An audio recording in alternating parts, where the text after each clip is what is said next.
Roy Suryo, Dr. Tipa, dan para pendukungnya sudah terlanjur senang-senang ya. Karena permohonan penangguhan penahanannya kemarin dikabulkan. Mereka lupa bahwa kasusnya sekarang sudah dilimpahkan ke Pengadilan Negeri Jakarta Timur.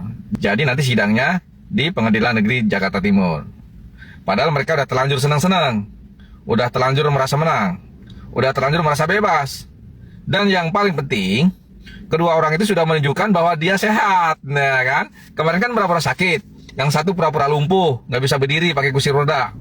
Tapi tiba-tiba saat penangguhan dikabulkan, langsung seger bisa berjalan. Begitu juga satunya, langsung kelihatan seger, maunya langsung jelas. Mereka tidak tahu bahwa sesungguhnya mereka sudah masuk jebakan. Jadi, kalau nanti sudah diputuskan pidana kurungan, entah itu 5 tahun, entah itu 12 tahun, mereka tiba-tiba sakit, kita semua udah tahu dong, berarti sakitnya pura-pura, ya kan? Ya, mana pendukung tukang panci pasti deg-degan.